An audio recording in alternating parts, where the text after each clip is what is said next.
And welcome back to the Standard Fantasy Football Podcast. I'm your host, Chris. Jono's not going to be joining you on this one, or he's not going to be joining me on this one, but it's just me. I'm bringing you the Week 11 waivers. In Week 10, we didn't have a lot of major injuries on the offensive side. We'll talk about the ones that happened, but there might be some good replacements for them. And there's some teams on bye that you might want to keep your eye on headed into Week 11, a pivotal matchup for a lot of playoffs and a lot of playoff contenders, especially if you're sitting there right in the middle of the pack.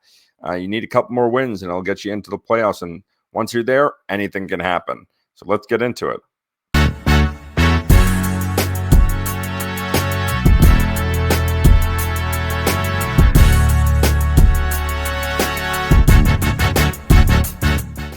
So Week 11, we got 4 teams on bye: the Falcons, the Saints, the Patriots, and the Colts. A lot of running backs that are on bye this week. Last week was the week of the wide receiver and quarterback. Those were all the teams all those teams had tremendous players at their position on bye. This week we get some running backs that are on bye. We got Ramondre on bye. We got Alvin Kamara on bye. Tyler Algier and Bijan Robinson, Jonathan Taylor, and Zach Moss. He's fading out. And Bijan's fading in. So there's some good studs at that position.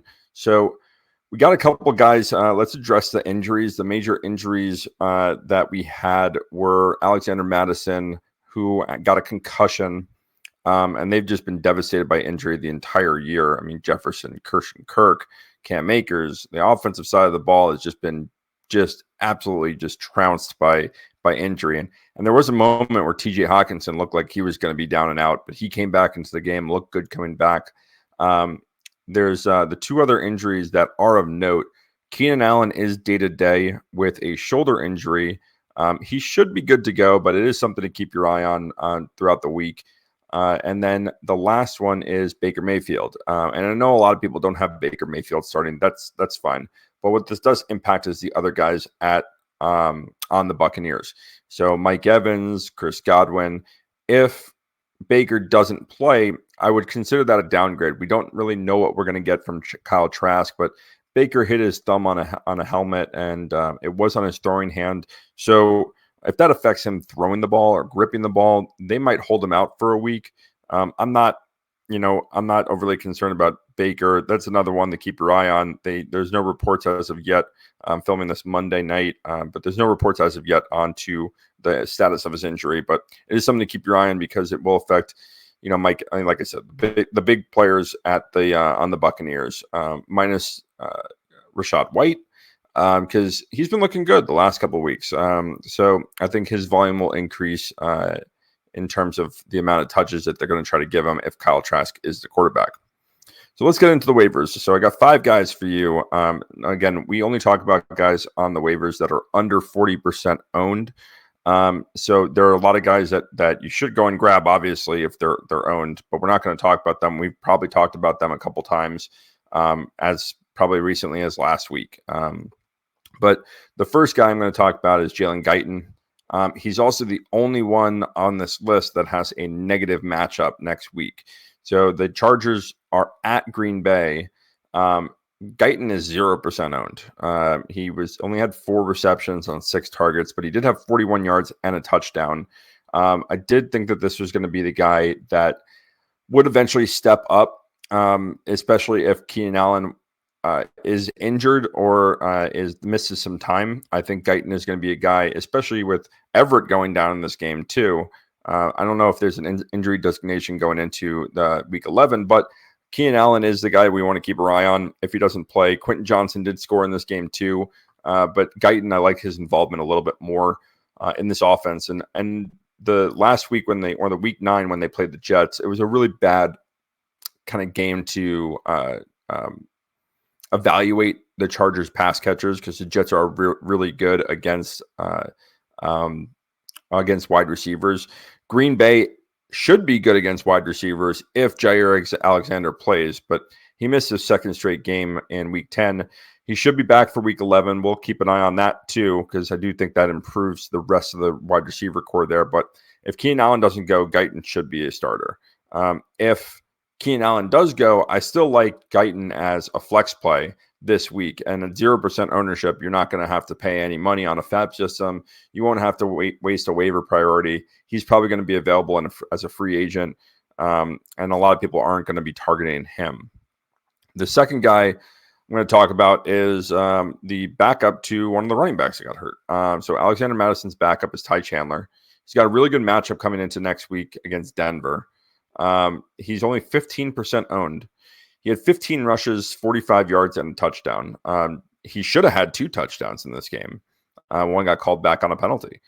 But he looked good. I mean, he looked like he got his opportunity. He wanted to capitalize on it, and he looked really good running the football. And this offense they haven't missed a beat. Like, dare I say, they look just as good as with Kirk Cousins at the helm. And they, that was a great trade by the Vikings in the middle of the season to go and get a veteran quarterback that can sustain a playoff run if they have aspirations for it. I don't think, like, a lot of people are saying Justin Jefferson is going to come back because, they're not really in the mix. They're right in the mix. And I think Jefferson could be back as early as next week. I know people are saying that he's going to be holding off for another week, possibly through their bye. And then I just don't see it happening. I think he's going to be coming back. I think this team needs to win. They need the playmakers. They looked really good with Dobbs running that offense in his second full week there.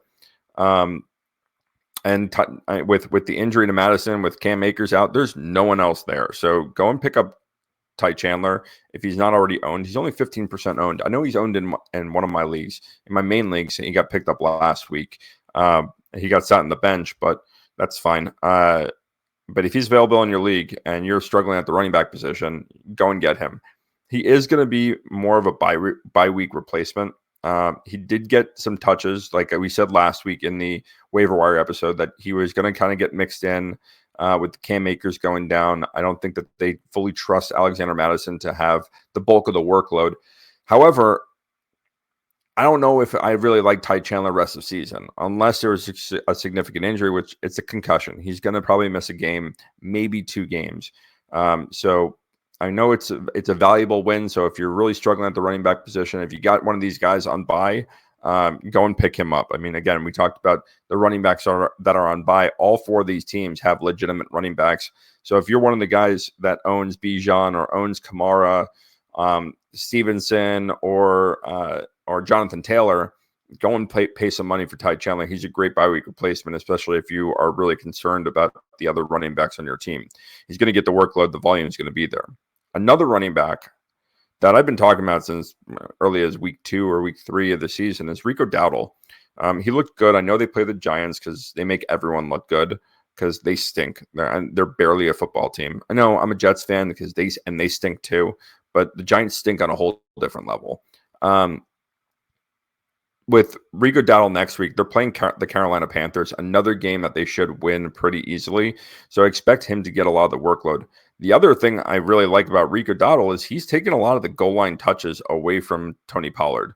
This is going back to preseason that we both said on this channel that Tony Pollard was one of our guys that we wanted to avoid early in the draft. I know he was going early in the first round, middle of the first round, barely falling out of the out of the first round and going in the second round in some leagues. I didn't value him there. I never thought he was going to get the volume. Everyone just assumed that, when Zeke left, that he was going to step into this role where he's taking 100% of the carries. And that's just not the case. He's not that type of running back. They need a ground and pound guy to sustain that offense. And Rico Dowdle looked really good doing that. He had 12 rushes for 79 yards and a touchdown yesterday against the Giants. And yeah, he looked really good. And it's kind of what they've been waiting for a number 2 running back to step up. And especially a guy like Rico Dowdle who has power behind him and can run in between the tackles and can just get those hard yards. He was a guy that can do it. I think he has another really good matchup against Carolina this week. Another one that if you have one of these running backs that are on buys, go out and pick up because he's going to be worth every penny that you spend on him in next week, even if he's splitting touches there. He's getting enough usage now. I mean, 12 carries is a significant workload on an offense that's scoring almost at will sometimes. The next guy, the next two guys actually are going to be both wide receivers. Jayden Reed against the Los Angeles Chargers.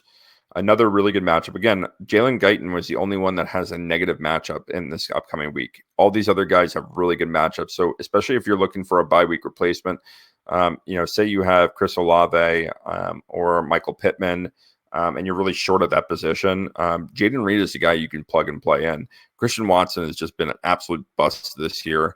He's just not getting volume targeted. He's not getting targeted in the red zone almost at all. He's completely reliant on the big play to be a sustainable wide receiver for fantasy football.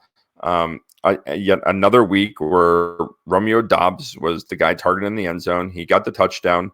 And Christian Watson was just left hanging. And they did target him a couple times on some big shots down the field, but he, between the drops and the pass defenders, he's not valuable. Like, he's almost a droppable candidate because you're holding a name on your bench at this point. He's not going to get there. He maybe in the rest of the season maybe has 1, maybe 2 weeks of productive fantasy weeks left in him this year. But Jayden Reed is a guy that he's been impressive all year. He stepped up when Watson was hurt. He has 5 touchdowns on the season, 4 or 5 touchdowns on the season. Jayden Reed had 5 targets, 5 catches, 84 yards and a touchdown. That's a hell of a lot better than anything Christian Watson has done this season. So that's a guy that I'm willing to take a shot on. Especially this offense is starting to look a little bit better. They looked good against a tough Pittsburgh defense, and that's a guy that I don't know how much I'd spend on him, but he's only 31% owned, so he should be available in a lot of leagues. You probably could get with receivers that are coming by next week. You're probably not going and add another wide receiver, but it's never bad to have too much capital, especially if that capital on your bench is sustainable. The last guy I got was Wire for me. I liked his production. He didn't score. He's the only one last week, but in the last 2 weeks, he's had 6 yards. Levis has found a guy to throw to other than Hopkins, and that's at Jacksonville. Tennessee's at Jacksonville this week. He had 3 receptions, 5 yards, 61 yards, or 5 targets, 3 receptions, 5 targets. It's been a long day, guys. Bear with me. But he had 5 targets, 3 receptions, 61 yards. Again, he didn't score a touchdown, but he's a guy that I went on a flyer. I like his production the last 2 weeks. I like the yardage that he's getting. Does like to take shots downfield. He has a lot of completions over 20 yards since he's come in and been a starter. And not everything can go to DeAndre Hopkins, and teams are just going to focus on him and Henry, and someone else got to get open. So Kyle Phillips is another guy that I like. Or not this year.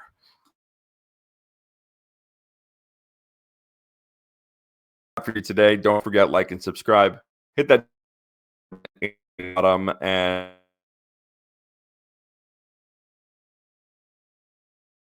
we're at the end of the run, right?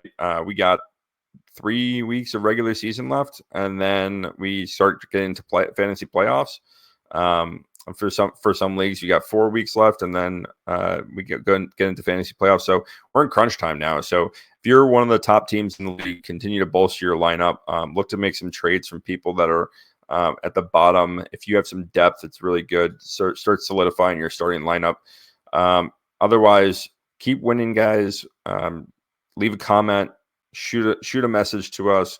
I'll be glad to get back to you. We'd love to reach out to you guys, give you some start-sit advice, and give you some trade advice. I love trading. That is kind of my forte. I love trying to navigate trade partners and see where a good fit is, maybe some value or things you don't think of.